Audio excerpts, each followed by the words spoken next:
লোকভিউ হাসপাতালে চালু হচ্ছে বহুল প্রত্যাশিত আইপিডি পরিষেবা। সেবা ও মানবতার অঙ্গীকার নিয়ে 29শে ডিসেম্বর যাত্রা শুরু মুর্শিদাবাদের বহরমপুরে।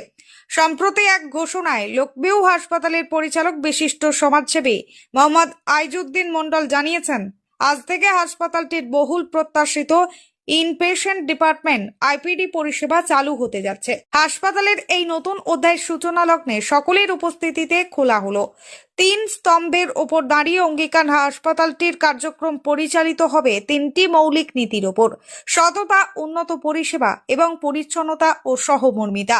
মোহাম্মদ আইজুদ্দিন মণ্ডল তার বক্তব্যে জানান, হাসপাতাল এমন একটি স্থান যেখানে ধনী গরিব, শিক্ষিত অশিক্ষিত নির্বিশেষে সবাই সমান।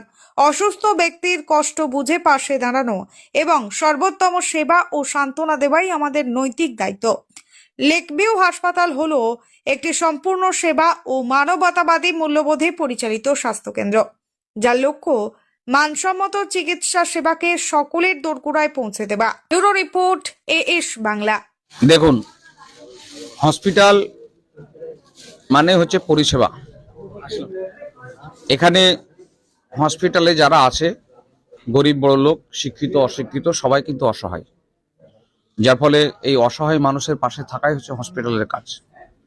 তাই লেকভিউ হসপিটালও সময় অসময় সবসময় অসহায় মানুষের পাশে থাকবেন, এই প্রতিজ্ঞা আমরা করছি।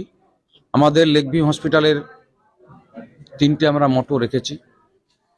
আমরা নিষ্ঠার সঙ্গে কাজ করব, আমরা নিষ্ঠার সঙ্গে পরিষেবা দেব এবং পরিষ্কার পরিচ্ছন্নতা রাখব।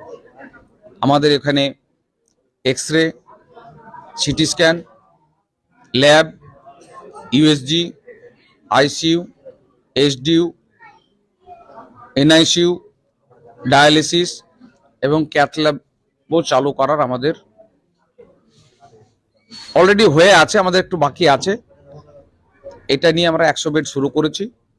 আশা করছি যে আমরা সততার সঙ্গে এই বিজনেসটা করব।